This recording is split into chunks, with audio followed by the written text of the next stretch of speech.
नमस्कार, मैं हूं रत्ना और आप देख रहे हैं सी न्यूज़ भारत। आइए रुक करते इस खबर की ओर। महाराष्ट्र नवनिर्माण सेना ने डोंबिवली पश्चिम के नवापाड़ा क्षेत्र में एमएमआरडी द्वारा सुभाष रोड पर चल रहे सड़क निर्माण कार्य की धीमी गति के विरोध में धरना प्रदर्शन किया। यह आंदोलन मनसे नगर सेवक प्रहलाद महात्रे और पार्टी कार्यकर्ताओं के नेतृत्व में आयोजित किया गया, जिसमें बड़ी संख्या में स्थानीय नागरिकों ने समर्थन दिया। नगर सेवक प्रहलाद महात्रे ने कहा कि सड़क निर्माण कार्य के कारण सड़क किनारे स्थित दुकानदारों का व्यापार बुरी तरह प्रभावित हो रहा है। साथ ही आसपास रहने वाले नागरिकों को भी रोजमर्रा की कई परेशानियों का सामना करना पड़ रहा है। उन्होंने बताया कि निर्माण कार्य के दौरान बार बार पानी की पाइपलाइन टूटने से लोगों को समय पर पानी की आपूर्ति नहीं हो पा रही है।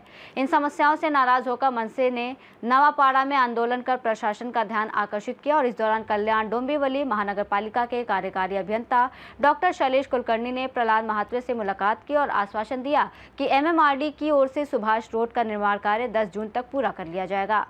इस आश्वासन के बाद प्रहलाद महात्रे ने आंदोलन वापस ले लिया। हालांकि उन्होंने चेतावनी दी कि यदि 10 जून तक सड़क निर्माण कार्य पूरा नहीं हुआ तो मनसे उग्र आंदोलन करेगी। अमृत योजने अंतर्गत आणि एमएमआरडीए मार्फत इथे विकासाची कामं चालू आहेत सुभाष रोडला।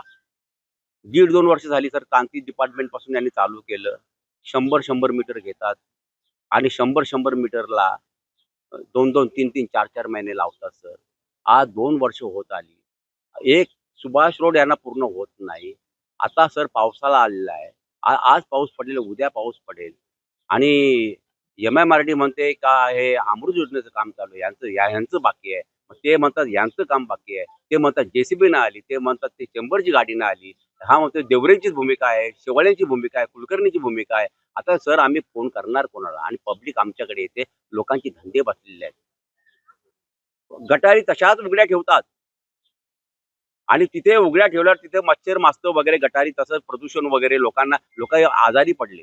आणि सर ह्या पाण्याच्या लाईनी आहेत ना, या गटारी बांधताना पाण्याच्या लाईनी जे पाणी पुरवठा लाईनी ते विस्कळीत करून टाकतात, कशाही बोलून ठेवतात, कशाही जोडून जातात का घरी लोकांच्या पाणी येतं का नाही दुसऱ्या दिवशी हे पाहायला पाहिजे ना सर। 1.5-2 वर्ष झाली सतत मला आमची माणसं ठेवून प्लंबर आणावे लागतात आणि संपूर्ण दुरुस्ती करावी लागते सर।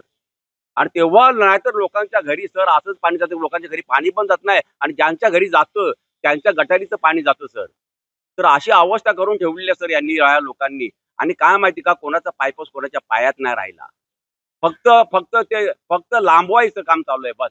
आता उद्या काय करतील माहिती का, उद्या काम लांबलं म्हणून आज जे त्यांचा बजेट आहे तो परत उद्या वाढवतील की एवढे कोटी संपले तेवढे कोटी संपले।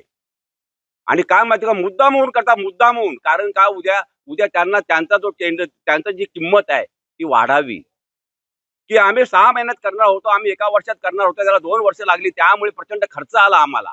हे फक्त यासाठी संपूर्ण लोकांना मेटाकुटीस आणता येते लोकांना। आज बघा, आज 2 दिवसावर पाणी येतो, आज पण पाऊस पडेल सर। करणार का आम्ही लोक? काल ते शैलेश कुलकर्णी तिथे आले, त्यांना सांगितलं बाबा उद्या काम चालू करता का? 100 माणसं, एवढी आज जी माणसं आहेत तेवढ्या माणसांसमोर सांगितलं त्यांनी का उद्या कोणत्याही परिस्थितीत काम चालू करतो। म्हटलं साहेब मला शब्द देता? शब्द दिला म्हणतो तुम्हाला, नाही तर सर मी उद्या शपथेवर सांगतो, उद्या मी इथे बसेन रस्त्यावर। त्यांना माझी परीक्षा घ्यायची होती का हा काय बसेल? अरे आम्हाला पब्लिकने निवडून दिलेलं आहे, आम्हाला मतं दिलेली आहेत आणि आम्ही जबाबदार ठरतो, आमचं कर्तव्य आहे। आणि ते झुंडीच्या झुंडी आमच्याकडे येतात की सर गटारी त्यांनी विस्कळून टाकल्या, गटारीचं पाणी हे टाका, हे करा, ते करा, झाकण लावा, ते करा। आणि हे जे कॉन्क्रिटीकरण केले याला पाणी पण मारत नाही, परत कॉन्क्रिटीकरण करावं लागतं पब्लिकच्या म्हणण्यानुसार। पब्लिक सांगतं का यार सर जे कॉन्क्रीट केलंय तो भुसा निघायला लागला। आता ही गावदेवीची कमानी आहे, तिथे जो त्यांनी ते कॉन्क्रीट केलं होतं कॉन्क्रिटीकरण ते पूर्ण बाद झालं व खालची माती दिसायला लागली, खडी दिसायला लागली। तर 10 दिवसात जर खडी दिसत असेल गाड्या जाऊन तर काय तुमचं काम आहे? उद्या चेक कोरा फाडतील, कोरा। फक्त यांना काय माहिती का सर, यांना फक्त पैसे पाहिजेत, यांना फक्त यांची किंमत वाढवायची आहे। हा पब्लिक मरते, पब्लिकचं जीवन चाललंय, संघर्षमय झालंय। 1.5 वर्ष झाली या सुभाष रोडला गाडी जात नाही, लोकांना चालता येत नाही, लोकांचे धंदे बंद पडल्यात। इथे आमची ताई वडापाव विकते, तिथे 1.5-2 वर्ष झाली तिला धंदा नाही बिचारीला। त्या वडापावच्या धंद्यावर तिचं घर चालत असेल. पण आज ह्यांना ह्यांना काय फिकीर नाही, एसी गाडीमध्ये बसतात आणि ह्यांना काय माहिती का, दिवस चालल्यात. पण तसं नाही सर, पब्लिक आम्हाला जगू देत नाही, पब्लिक आम्हाला झोपू देत नाही. रात्री बेरात्री फोन करतात पब्लिक, की सर पाणी आलं नाही, ते MMRD नाही, त्या अमृत योजनेवाल्यांनी रस्ते खोदून ठेवलेले आहेत. तर आम्ही काय माहिती का, आमची मान शरमेने खाली जाते, की आपण यानं वचनं दिली होती आम्ही इलेक्शनला, की आम्ही तुमची कामं करू, आम्ही लवकरात लवकर करण्याचा प्रयत्न करू. आज 4 महिने झाले, नगरसेवकांना पण दाद देत नाही. तर हे प्रचंड श्रीमंत झालेले ती लोक, गडगंज पैसा आहे या लोकांकडं. यांना काय गरिबांची जाणीव नाही सर, गरिबांची जाणीव नाही, की जो माणूस 150-200 रुपये कमवतो दुकानात, तो कसं जगत असेल, त्याचं घर कसं चालत असेल, याची काही फिकीर नाही या लोकांना. आणि म्हणून सर काय माहिती का, आज नाही इलाज असतो. काल ते साहेबांना सांगितलं मी, सर प्लीज मला त्रास होतोय, मला उन्हात बसू देऊ नका, पण ऐकले नाहीत. आता ते शैलेश कुलकर्णी येतात बघा, त्यांना विचारा काल शब्द दिला होता का नव्हता दिला. इथेच विचारा, हा जयेंद्र धाणे, हा सूर्य, आता विचारा मला. डॉक्टर शैलेश चंद्रकांत कुलकर्णी, कार्यकारी अभियंता, कल्याण डोंबिवली महानगरपालिका. मी अमृत योजनेचे काम बघतो. सुभाष रोडला अमृत योजनेचं काम जवळपास पूर्ण होत आलेलं आहे. आपण जुनी एक्झिस्टिंग 150 mm व्यासाची लाईन बदलून लाईव्ह मध्ये 400 mm व्यासाची लाईन टाकत आहोत 2050च्या लोकसंख्येप्रमाणे. आत्ता काल साहेबांनी मला फोन केला होता, त्याप्रमाणे प्रल्हाद म्हात्रे साहेबांनी, त्याप्रमाणे मी काल येऊन गेलो. जो 15 मीटरचा जो पॅच आहे, तो पॅचचं काम आज चालू करायला सांगितलं होतं. 12 पर्यंत सरांनी आपल्याला वेळ दिली होती, परंतु काही कारणास्तव JCP 12:30 वाजता पोहोचला. ते काम आता सरांच्या परवानगीने आपण चालू केलेलं आहे, तुम्ही सगळ्यांनी पाहिलं.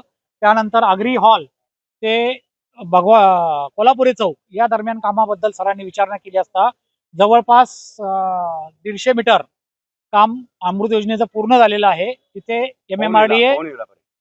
MMRDA आजपासून एस्क्वेशन चालू करत आहे. ते एस्क्वेशन करून GSB, PCC आणि PQC या पूर्ण ट्रीटमेंट्स आहेत. 10 जून पर्यंत MMRच्या अधिकाऱ्यांनी काम करून देण्याचं मान्य केलेलं आहे. त्याप्रमाणे कल्याण डोंबिवली महानगरपालिका त्याचं कोऑर्डिनेशन करणार आहे आणि हे काम 10 जून पर्यंत पूर्ण होईल असं मी सरांना MMRDच्या वतीने आश्वासन दिलेलं आहे. नाही तर परत मी आंदोलन करणार. तुम्ही जे 2 वर्षापासून सांगताय सर, याची पार्श्वभूमी अशी आहे की मागच्या वर्षी जे काम चालू होतं ते अमृत पाणी पुरवठ्याचं काम चालू होतं. अमृत पाणी पुरवठ्याची आपण सुभाष रोडला स्टेशन पासून पूर्ण आगरी हॉल पासून साधारणतः 500 मीटर लांब पर्यंत 600 मिलीमीटर व्यासाची लाईन टाकलेली आहे सर. त्यावेळेस ते काम होतं, त्यावेळेस काही त्रास झाला होता नागरिकांना, परंतु तो त्याच वेळेस काम संपलेलं आहे. आता जे काम चालू आहे पावसाळ्यानंतर मागच्या, आता आपण अंडरग्राऊंड ड्रेनेजचं काम चालू केलेलं आहे. ही 2 वेगळी कामं आहेत, दोन्ही कामं अमृतमंतच आहे, परंतु एक वॉटर सप्लायचं काम आहे आणि एक अंडरग्राऊंड ड्रेनेजचं काम आहे. त्यामुळे नागरिकांना थोडं वाटतंय की 2 वर्षापासून काम चालू आहे, तसं नाहीये ते. आपण मागच्या वेळेस कोल्हापुरे चौकाच्या पुढे साधारणतः कोल्हापुरे चौकाच्या थोडंसं मागे पर्यंत कॉन्क्रीटचं काम पूर्ण केलेलं आहे आणि आता आपण मागणं आलेलो आहोत आणि आगरी हॉलच्या पर्यंत आपण कॉन्क्रीटचं काम MMRD कडनं करून घेतलेलं आहे. फक्त हा मधला पॅच राहिलेला आहे 150 मीटरचा, तो पण होऊन जाईल. जर अधिकाऱ्यांना आणि कॉन्ट्रॅक्टरला त्यांचं काम नसेल होते तर त्यांनी रिझाईन करावं, बिकॉज ते आमच्यासाठी, आमच्या सर्व्हिससाठी त्यांना अपॉइंट केलं गेलं आणि क्लिअरली दिसतंय की त्यांच्याकडनं ते होत नाहीये. जर पब्लिकला सुद्धा विचारला त्यांनी रिझाईन केलं पाहिजे की नाही केलं पाहिजे? रिझाईन केलं पाहिजे, कारण की त्यांच्याकडनं नाही होते काम. जर त्यांना नगरसेवक करतायत की नाही करतायत, हे म्हणजे आंदोलनाला बसतायत की नाही बसतायत, हे परीक्षा घ्यायची याचा अर्थ इतके वर्ष ते अशाच त्यांच्या मानसिकतेच्याच नगरसेवकांसोबत त्यांनी काम केलेलं आहे. म्हणून त्यांनी आज प्रल्हाद म्हात्रे यांची परीक्षा घेतली. म्हणून मी सांगेन की जर त्यांच्याकडनं हे होत नसेल तर त्यांनी आणि कॉन्ट्रॅक्टरनी दोघांनीही रिझाईन करावं. आम्ही नवीन कॉन्ट्रॅक्टर शोधू आणि आय एम व्हेरी शुअर की सिस्टम एक नवीन अधिकारी सुद्धा अपॉइंट करू शकतात. डोंबिवली से सीनियर संवाददाता दीपक मौर्य की रिपोर्ट। कुल मिलाकर डोंबिवली में सड़क निर्माण कार्य को लेकर हुआ ये विरोध प्रदर्शन फिलहाल प्रशासन के आश्वासन के बाद शांत हो गया है, लेकिन अब सबकी नज़र 10 जून की डेडलाइन पर टिकी है कि क्या तय समय पर काम पूरा होता है या फिर आंदोलन दोबारा तेज होगा। रिपोर्ट में फिलहाल इतना ही। देश और दुनिया की तमाम बड़ी खबरों के लिए देखते रहिए सी न्यूज़ भारत।